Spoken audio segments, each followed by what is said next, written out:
비가 갑자기 어제 오면서 기온이 좀 급격하게 낮아진 것 같습니다. 이제 조금 있으면 이제 아름다웠던 단풍은 다 떨어지고 겨울이 오겠구나를 피부로 느끼는 한 주입니다.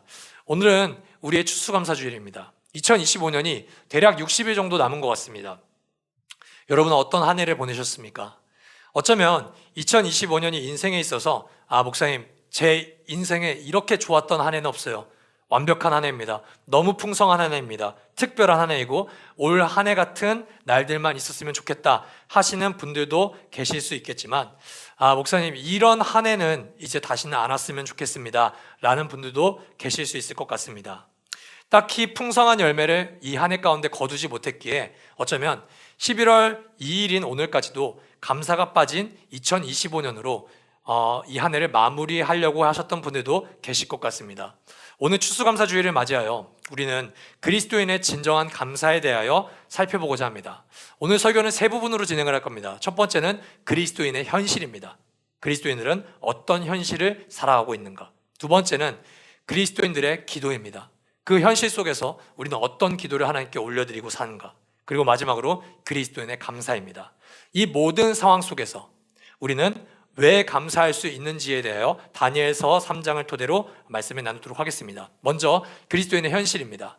다니엘 하면은 가장 먼저 여러분들이 떠오르는 것은 사자굴이죠. 사자굴에 던져졌지만 살아남은 다니엘을 우리가 그림으로도 많이 보고 이야기로도 많이 알고 있습니다. 그리고 그 다음으로 가장 유명한 이야기가 어쩌면 오늘 등장하는 다니엘의 세 친구, 풀무불에서 살아남은 사드락과 메삭과 아벳느고에 관한 이야기가 아닐까 저는 생각을 합니다.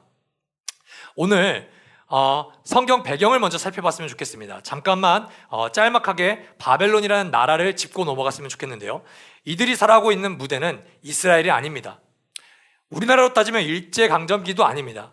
우리는 우리나라에서 일제강점기를 맞이했지만 그들은 바벨론이라는 나라의 포로로 끌려가게 됩니다. 그런데 우리가 포로라는 단어를 생각했을 때 대부분 뭔가 노예처럼 살아가는 사람들 혹은 감옥에서 죄수로 살아가는 사람들을 생각합니다. 그러나 바벨론에서 포로로 살아간다는 것은 그것과 전혀 다른 인생입니다. 바벨론은 다른 나라와는 다르게 포로들을 수용하고 그들의 문화를 존중합니다. 그래서 그들의 문화를 흡수하고 이 사람들이 어떤 재능을 가지고 있는지 살펴본 다음에 이 사람들을 재교육시켜서 바벨론의 우수한 인재로 다시금 사용하고 바벨론의 문화에 동화시키는 정책을 펼칩니다. 그래서 지금 여러분들이 살펴보는 사드락, 메삭, 아벳느고는 포로라고 했을 때 여러분들이 떠올리는 이미지가 아니라 굉장히 바벨론이라는 이 나라 속에서 고급 행정 공무원입니다. 굉장히 높은 직급의 사람이라고요. 이들은 고통당하지 않아요. 바벨론에서 굉장히 많은 대우를 받고 살아갑니다. 바벨론은 심지어 이민자들의 종교도 존중해집니다. 너네 어디서 왔어? 너네 히브리 사람이야? 유대인이야? 오케이. 너네 하나님을 믿는 사람이지? 오케이. 말씀 읽어. 율법 읽어. 하나님 섬겨도 돼. 그들은 모든 나라의 포로들의 신들을 존중해 줍니다. 너무나 넓은 영토 속에서 만약에 그들의 모든 것을 억압하면 폭동이 일어날 확률이 높잖아요. 그래서 그들은 통제하기 힘든 변수를 제거하고 그들의 신화 정책을 펼칩니다. 오케이. 너네 하고 싶은 거 다 해. 그리고 너네가 믿고 싶은 신 열심히 믿어. 종교다원주의를 인정해 줍니다. 대신 조건이 하나 등장합니다. 4절에서 5절 우리 다 같이 한번 읽어볼까요? 시작. 그때 전령이 큰 소리로 외쳤다. 민족과 언어가 다른 뭇 백성들은 들으시오. 하달되는 명령이요 나팔과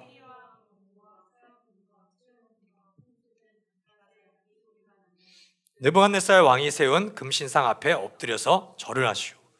오케이. 너네가 율법 읽고 하나님께 안식일마다 예배 드리는 거 오케이. 다 존중해. 허락해 줄게. 그런데 우리도 너네의 신을 존중하잖아. 그렇다면 너네도 우리가 섬기는 신에게 절을 해줘. 서로 배려하자고. 그거 하나만 인정해주면 너네는 모든 걸 다 해도 돼. 너네가 하고 싶은 거 모두 다 할 수 있어. 예배 안 막을게. 그런데 딱 한 가지만 더 해줘. 우리가 섬기는 신이 있어. 그 신상 앞에 절하는 것, 그것만 하나 해주면 우리는 앞으로 너네에게 평화를 약속해. 괜찮지 않습니까? 우리의 일상생활은 물론이거니와 신앙생활까지 보장하고 존중해 준다니까요. 딱 하나만 하면요. 뭐요? 그들이 섬기는 신에게 절을 하고 그들이 섬기는 우상을 신으로 인정해 주기만 한다면 그들은 포로에게 모든 것을 베풀고 그들의 자유를 허락합니다. 그런데 문제가 있습니다. 지금 이 이스라엘 유대인들은 다른 신들을 신이라고 인정하는 종교가 아닙니다. 그들이 믿는 하나님은 이 땅에서, 이 온 세상에서 오직 유일하신 하나님입니다. 그래서 그들이 정말 철저하게 믿고 있는 10계명의 가장 첫 번째 두 가지 계명이 바로 하나님에 대한 계명입니다. 나 외에는 다른 신을 섬길 수가 없다. 다른 누군가를 우상으로 만들어 그에게 절할 수 없다. 여러분, 이것을 어기기만 하면은 이 사람들은 완벽한 보장을 받습니다. 혜택을 누릴 수 있습니다. 삶을 존중받을 수 있습니다. 그리고 이 제안에는 공짜는 없습니다. 바벨론은 6절에서 이러한 제안을 또 합니다. 누구든지 엎드려서 절을 하지 않는 사람은 그 즉시 불타는 화덕 속에 던져 넣을 것이요. 여러분, 이것은 선택지를 준 건가요? 아니요, 이것은 선택사항이 아닙니다. 자유가 보장되지 않는 선택은 절대로 마음에서 우러나온 선택이 될 수가 없습니다. 이거는 협박이죠. 우리의 신을 존중하지 않으면 너네의 신앙생활 정도가 아니라 너네의 일상, 더 나아가 너희의 생명조차 우리는 파괴할 거야. 이게 그리스도인이 이 세상에서 마주하는 현실적인 삶의 고난입니다. 그리스도인은요, 다른 모든 종교의 사람들을 존중합니다. 여러분, 논어는 그리스도인들에게 불온 서적일까요? 아니요. 여러분, 논어를 읽으십시오. 저는 여러분에게 논어를 읽으라고 권하는 목사 중에 한 명입니다. 얼마나 많은 삶의 지혜가 담겨 있는지 모릅니다. 산에 있는 절과 스님들은 우리에게 악한 존재일까요? 아니요. 어쩌면 스님들은 여러분과 저보다 훨씬 더 착하십니다. 훨씬 더 따뜻합니다. 여러분, 믿음으로 우리가 산을 올라갈 때마다 불상을 부숴야 되나요? 아니요. 그렇다면 우리는 당장 경찰서에 실려갈 겁니다. 우린 뉴스에 나올 거예요. 그것은 우리가 믿는 기독교 신앙을 굉장히 왜곡하는 행동입니다. 우리가 살아가는 이 땅은, 이 세상은 하나님께서 통치하시지만 분명히 하나님의 통치 아래에 있지 않는 사람들도 있습니다. 그래서 우리가 살아가는 이 세상 속에는 무수히 많은 종교가 있고 이념이 있습니다. 우리는 절대로 그들과 무력으로 충돌하거나 갈등을 유발하지 않습니다. 다니엘과 사드락과 메삭과 아벳느고를 보십시오. 금신상을 세웠을 때 그들은 그들의 무기와 공권력을 가지고 그 신상을 때려 부수지 않았습니다. 그저 그것을 회피했을 뿐이죠. 외면했을 뿐입니다. 그러나 우리가 절대로 타협할 수 없는 게 하나가 있습니다. 바로 우리가 믿고 있는 진리인 하나님의 말씀입니다. 하나님께서 이 말씀을 통해서 이것은 죄야 라고 성경에 말씀하셨다면 모든 사람들이 그게 왜 죄야? 우리 마음대로 할 거야. 아니요, 그건 죄입니다. 그것은 타협이 안 됩니다. 모든 사람들이 이것은 죄가 아니야, 이것은 우리가 정하는 거야 라고 말하더라도 성경이 그것을 죄로 정했다면 우리는 그것을 죄라고 이야기할 수 있습니다. 또한 예수 그리스도 외에 그 누구도 구원을 받을 수 없고 삼위일체 하나님만이 유일한 하나님이다, 다른 어떤 존재도 신이 아니다 라는 진리를 우리는 철저하게 사수합니다. 그래서 그리스도인은 배타성을 가지고 있는 존재들입니다. 우리는 배타성이 있습니다. 예수 그리스도만이 우리의 주인입니다. 그분으로부터만 우리에게 구원이 찾아옵니다. 할렐루야. 그러나 명심하십시오. 그리스도인은 타인이 갖고 있는 배타성을 부수려는 배타주의로 나아가지 않습니다. 여러분 잘 기억하십시오. 우리에게는 오직 예수 그리스도만이 길과 진리요 생명이자 우리에게 구원을 주시는 유일하신 길이라는 것을 우리는 누구에게도 선언합니다. 그것은 우리에게 배타성입니다. 그러나 다른 누군가가 아니야, 나는 내가 믿는 신이 있어, 아니야, 나는 내가 믿는 확고한 뭔가가 있어 라고 했을 때 우리는 그들의 신념을 부수지 않습니다. 그들을 존중해 줍니다. 그들에게 무력적으로 뭔가를 착취하지 않습니다. 갈등을 유발하지 않습니다. 우리는 사랑으로 우리의 믿는 진리를 전파하는 것이죠. 그래서 우리는 절대 배타주의로도 나갈 수 없는 존재들입니다. 우리는 모든 종교의 사람들, 각자가 갖고 있는 정체성을 지닌 사람들, 성경이 말하고 있는 죄를 저지르는 사람들과 함께 당연히 밥을 먹을 수 있습니다. 악수할 수 있습니다. 친구가 될 수 있습니다. 그러나 우리는 우리가 고백하는 진리는 절대로 변하지 않습니다. 그들이 우리에게 진리를 바꾸라고 요구해도, 그들에게 악수를 건넬 수 있을지 몰라도 우리는 진리를 바꾸지 않는다는 말입니다. 여러분, 이때 세상은 우리를 어떻게 대할까요? 정말 기독교는 참 배타성이 뚜렷해. 그래서 좋아. 줏대가 있어. 우리 안에는 내가 아무리 무교라고 해도 예수 믿기 싫고 교회는 가기 싫다고 하더라도 나에게 계속 복음을 증거해 주네. 우리 남편은 계속 나에게 교회 가자고 그랬네. 너무 신실한 사람이어서 너무 좋아 라고 할까요, 여러분? 아니요. 우리가 아무리 예수 그리스도를 증거해도 그들에게는 듣기 싫은 또 하나의 잔소리로 여겨집니다. 진짜 너무하네. 나도 너를 존중한다니까? 나도 너를 안 건드린다니까? 그렇다면 너도 나를 배려해 라고 말할 확률이 굉장히 높죠. 회식 자리에서 술을 안 먹는다고 할지라도 진짜요? 진짜 믿음이 대단하세요. 나는 집사인데도 마시는데요. 마셔도 괜찮아요. 그 교회는 술 먹는 거 죄라 그래요? 우리 교회는 죄라고 안 해요. 마셔도 괜찮다니까요. 여러분, 이렇게 얘기할까요? 믿음을 칭찬해 줄까요? 그렇지 않습니다. 저 눈치 없는 인간. 저 사람은 내년 인사고과에서 떨어지겠구나. 저렇게 고집 부리니까 승진이 안 되지 라고 할 가능성이 높습니다. 제가 장담하죠. 세상 속에서요, 저와 여러분들이 신실한 그리스도의 제자로 살면은 고난은 반드시 찾아옵니다. 왜냐? 우리가 신실하게 예수 그리스도의 제자로 산다는 것은 하나님의 말씀을 우리가 신실하게 이행하고 산다는 겁니다. 하나님 나라의 문화와 이 세상의 문화는 언제나 늘 충돌하면 충돌하지 교집합적인 게 그렇게 많지가 않습니다. 복음을 전하면 특히 그것에 대한 거부 반응이 극렬하게 일어납니다. 저와 여러분이 만약에 현실 속에서 예수를 믿고 살아가는데 어떠한 충돌도 없고 고난도 없고 너무나도 편하게 살아가고 있다면 어쩌면 우리는 세상의 문화 속에 동해져서 그들과 함께 비슷한 문화로 살아가고 있거나 아니면 누군가에게 복음을 증거하는 일을 포기하고 있을 확률이 굉장히 높습니다. 여러분, 디모데후서 3장 12절 말씀 우리 다 같이 한번 읽어보겠습니다. 시작.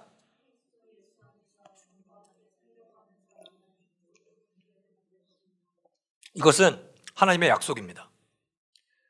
근데 저와 여러분의 현실은 어떻습니까? 내가 말씀대로 살다 보니 삶이 힘겹습니까? 만약에 그러신 분들이 있다면 축하드립니다. 당신은 지금 그 누구보다도 예수 그리스도 안에서 경건하게 살려고 몸부림치고 있는 중이라는 증거입니다. 근데 만약에 우리가 이 땅을 살아가면서 어떠한 충돌도 없이 살아가고 있다면 정말로 경건하게 신실하게 그리스도를 따라가고 살아가고 있는지를 여러분 회개하시기 바랍니다. 우리는 교회 속에서 이 공동체 속에서만 믿음으로 살아가는 사람이 아닙니다. 다니엘서는 제시합니다. 저와 여러분은 우리의 문화와 전혀 상관없는 세상 속에서 살아가는 그리스도인들입니다. 우리는 세상으로 부르심을 받은 존재들입니다. 우리는 마치 늑대들 속에 보내는 양과 같은 존재입니다. 그래서 우리는 이 세상 속에서 현실 속에 주눅들게 되고 믿음으로 살기가 늘 주저하게 됩니다. 다니엘서 3장 15절 지금이라도 너희가 나팔과 피리와 검은고와 사형금과 칠형금과 풍수 등 갖가지 악기 소리가 날 때 내가 만든 신상에게 엎드려 절을 할 마음이 되어 있으면 괜찮다. 그러나 그렇지 않으면 그 즉시 불타는 용광로 속에 던져 넣을 것이다. 어느 신이 너희를 내 손에서 구해낼 수 있겠느냐. 여러분, 이것은 말 그대로 오케스트라 같은 음악이 우리에게 펼쳐지는 겁니다. 엄청나게 웅장한 규모가 우리를 압도하죠. 그래서 늘 세상은 우리에게 제시합니다. 너가 이전까지 크리스찬 문화, 하나님의 말씀을 붙들고 살았다는 거 괜찮아. 근데 지금이라도 다시 돌아와. 지금이라도 이 지금이라도라고 적힌 부분이 우리를 참 유혹합니다. 믿음을 지키다가는 때로는 인간관계를 잃을 것 같고, 때로는 돈을 잃을 것 같고, 때로는 상처를 받을까 봐 두렵습니다. 그래서 세상은 우리에게 늘 말하죠. 지금이라도 하나님만 의지하지 마. 교회 나가지 말라는 말 안 해. 교회 나가. 기도하지 말라는 말 안 해. 기도해. 말씀 읽지 말라는 말 안 해. 말씀 읽어. 그러나 세상에 주는 달콤함도 너가 반드시 차지해야 돼. 그래야 너가 이 땅에서도 안전하게 교회 다닐 수 있어. 그래야 너가 이 땅에서도 안전하게 돈 벌 수 있어. 그래야지 너가 이 땅에서도 안전하게 사람을 사귀면서 살아갈 수 있어. 지금이라도 늦지 않았으니 그 고지식한 믿음, 고집하지 말고 이제 타협하는 신앙생활을 해. 그래도 넌 천국 갈 거야. 이런 생각이 늘 찾아옵니다. 이런 상황에서 우리는 어떤 선택을 해야 될까요? 자, 다니엘서 3장 16절에서 17절을 우리 다 같이 한번 읽어보도록 하겠습니다. 시작. 사드락과 메삭과 아벳느고가 왕에게 대답하여 아뢰었다. 굽어 살펴주십시오. 이 일을 두고서는 우리가 임금님께 대할 필요가 없는 줄 압니다. 불 속에 던져져도 우리를 지키시는 우리 하나님이 우리를 활활 타는 화덕 속에서 구해주시고. 아멘. 저는 여러분에게 자신 있게 얘기할 수 있습니다. 세상과 하나님과 양다리를 걸치지 마십시오. 왜 아멘은 아무도 안 하십니까? 세상과 하나님을 양다리 걸치는 순간 안전해 보이지만 다 잃습니다. 저는 확신합니다. 그래서 그리스도인의 첫 번째 선택은 우리의 기도대로 일하실 하나님을 신뢰하는 겁니다. 우리가 간절히 하나님께 요청할 때, 탄식할 때, 부르짖을 때 우리의 기도에 응답하실 하나님을 신뢰하는 겁니다. 여러분, 우리는요 하나님의 능력을 제한할 때가 너무나도 많습니다. 여러분, 하나님은 어떤 분이십니까? 세상을 창조하시는 분입니다. 하나님은 어떤 분이십니까? 그 창조하신 세상을 통치하시는 분입니다. 성경 구약 성경 속에서 하나님은 어떤 분이시죠? 홍해를 가르신 분입니다. 하늘에 불을 내리시는 분입니다. 더 나아가 300명으로 13만 5천 명의 대군을 물리칠 수 있는 분이 바로 우리가 믿는 하나님이시라는 분입니다. 더 나아가 여호와 라파, 그 하나님은 치유하지 못할 질병이 없습니다. 아멘이신가요? 믿음장으로 불리는 히브리서 11장 33절에서 35절의 상반부는 이렇게 기록합니다. 그들은 믿음으로 나라들을 정복하고 정의를 실천하고 약속된 것을 받고 사자의 입을 막고 불의 위력을 꺾고 칼날을 피하고 약한 데서 강해지고 전쟁에서 용맹을 떨치고 외국 군대를 물리쳤습니다. 믿음으로 여자들은 죽었다가 부활한 가족을 다시 맞이하였습니다. 할렐루야. 믿음으로 살아갈 때 하나님은 이런 기적과 표적들을 우리에게 경험하게 하십니다. 크리스토퍼 라이트 목사님이 인도의 푸나에서 살 때 아프리카 유학생의 한 간증을 들었다고 합니다. 그 유학생의 간증을 여러분께 한번 잠깐 들려드리겠습니다. 나는 그 대학에 입학 허가를 받을 만한 자격을 갖추지 못했지만 하나님은 내가 이 학교를 가기 원하신다고 믿었다. 그래서 구했더니 받았다. 나는 대학 등록금을 낼 돈이 없었지만 구했더니 받았다. 나는 비행기표가 없었지만 구했더니 받았다. 나는 아프리카에서 인도로 오기 위해 비자가 필요했다. 그래서 하나님께 구했더니 받았다. 별로 그것쯤이야 라고 생각하는 분이 계실 수 있고, 김여운 목사를 하도 많이 만난 사람들은 우리 목사님은 이딴 간증을 싫어하지, 이건 철저히 기복 중심적 혹은 영웅적인 간증이야, 우리 목사님은 철저히 그런 기도에도 싫어하고 이딴 간증을 굉장히 혐오해 라고 생각해서 이런 간증을 싫어하실 수도 있습니다. 다 저를 째려보시네요. 그러나 여러분 기억하십시오. 하나님은 우리에게 복이라는 것을 허락하시는 분입니다. 하나님은 우리에게 이 모든 우리가 구하는 기도 제목들을 주실 수 있는 분입니다. 기복주의는 잘못됐죠. 하나님은 기복의 도구니까. 그러나 우리가 하나님께 복을 구하는 것은 절대 잘못된 것이 아닙니다. 여러분, 복 주실 하나님을 신뢰하십시오. 막혔던 문제를 해결하실 수 있는 하나님께 여러분들의 요청을 아낌없이 간구하시기를 주님의 이름으로 축복합니다. 그래서 하나님은 우리가 삶 속에서 믿음을 지키려고 애쓸 때 우리의 모든 어려움과 곤고한 상황 속에서 이기게 하실 수 있는 분입니다. 할렐루야. 저에게도 제가 설교를 준비하며 다시 한번 이야기합니다. 하나님의 능력을 제한하지 마십시오. 지금 처한 어려움 속에서 믿음을 지키며 삶의 환경을 하나님께서 역전시켜 주실 것을 신뢰하시고 담대하게 기도하는 우리 모두가 되기를 주님의 이름으로 축복합니다. 두 번째입니다. 우리의 기도대로 일하지 않으실 하나님을 신뢰하십시오. 자, 3장 18절 다 같이 한번 큰 소리로 읽어보겠습니다. 시작.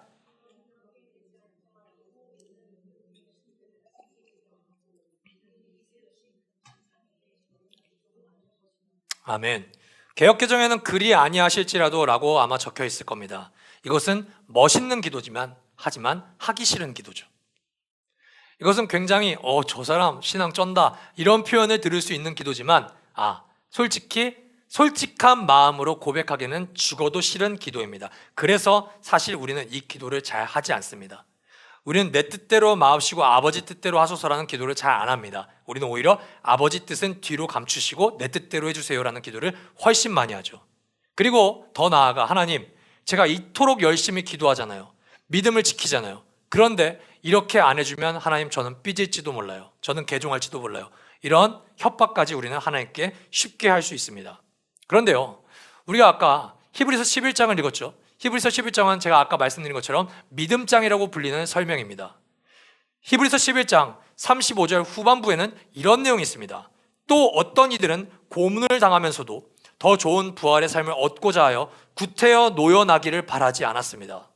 또 어떤 이들은 조롱을 받기도 하고 채찍으로 맞기도 하고 심지어는 결박을 당하기도 하고 감옥에 갇히기까지 하면서 시련을 겪었습니다.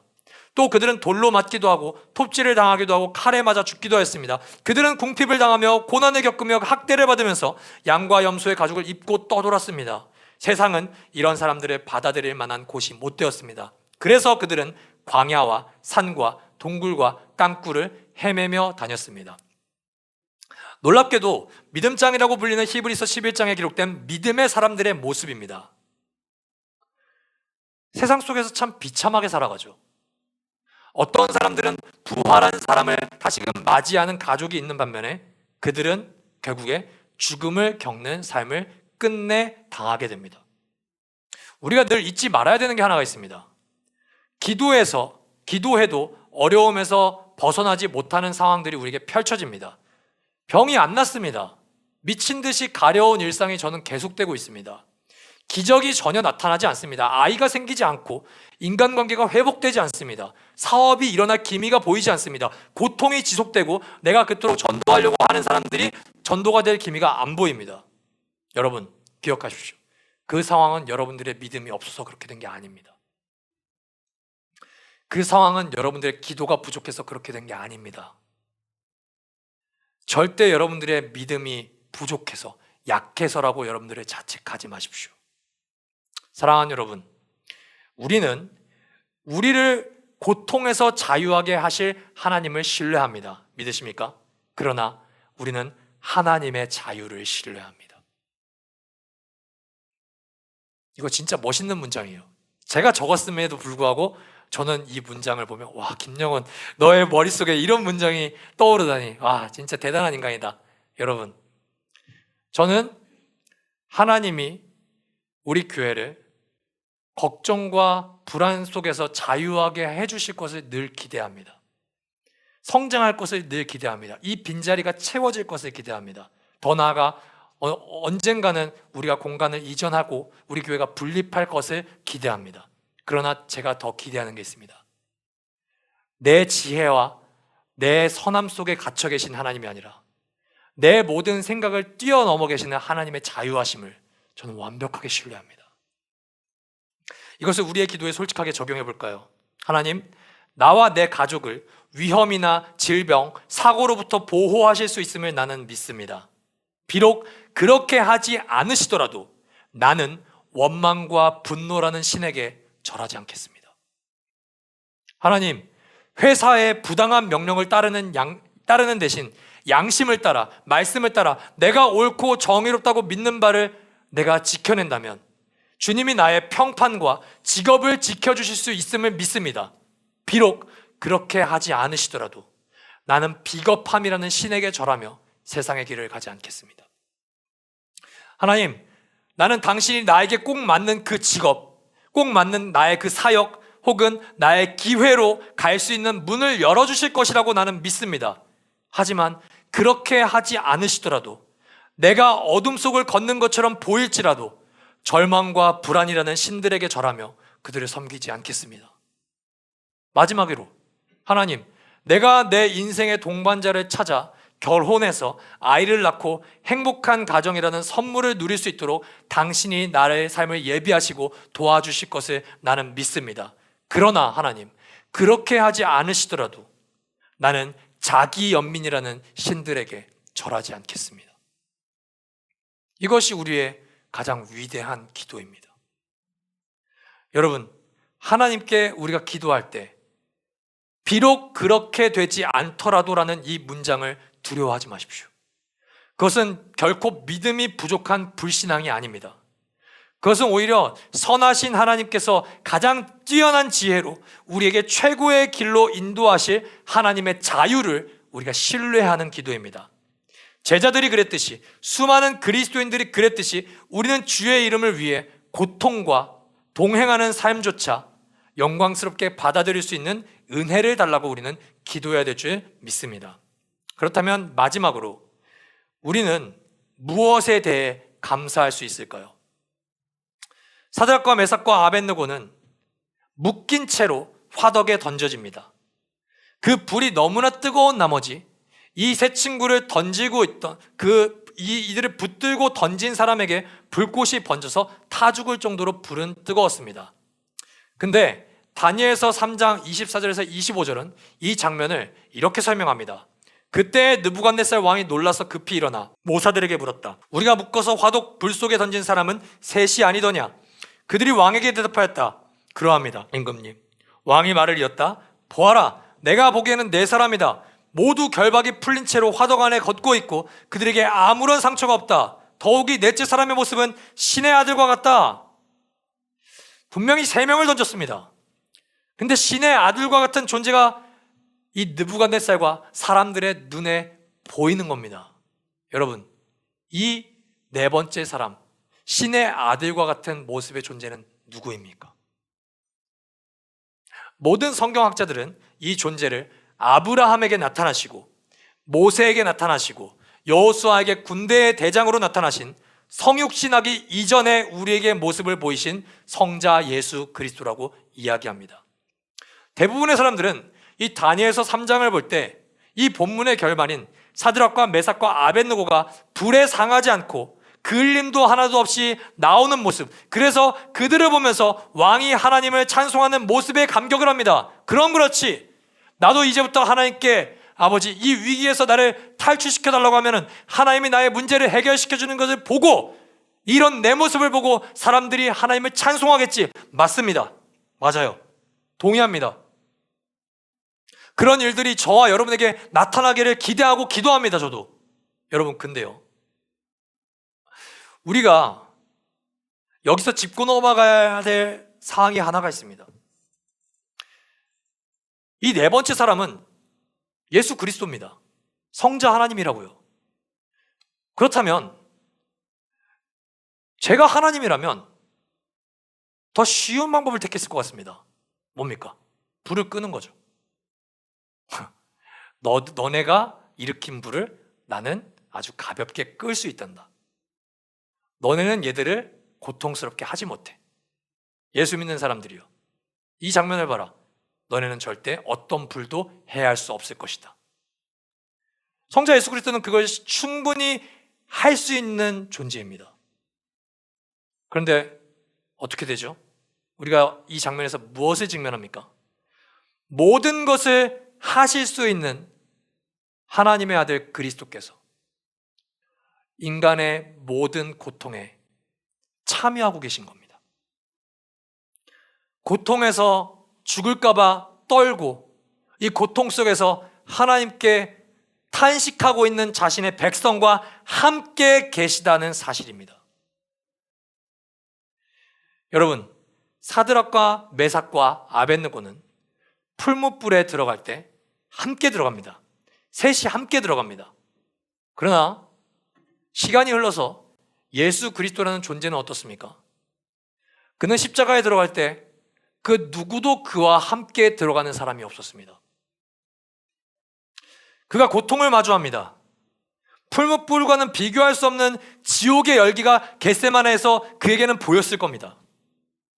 그러나 그는 제자들에게 기도를 요청하지만 3명은커녕 한 사람조차 그를 위해 기도하지 않습니다. 그들은 뭐하고 있었죠? 자고 있습니다.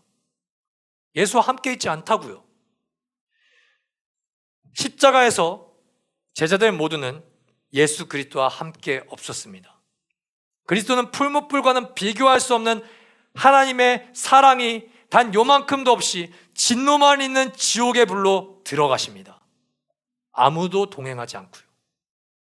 그리고 성부 하나님께서 영원히 우리의 모든 고통 속에서 보호하시고 영원히 우리의 모든 고통 속에서 함께 하시기 위해 우리를 사랑하는 그리스도는 홀로 지옥의 모든 진노의 열기를 감당하셔야 됐습니다. 그리고 그는 오늘도 여전히 고통 속에서 슬퍼하고 눈물을 흘리는 아픔을 겪고 있는 모든 당신의 백성들에게 함께 찾아오십니다.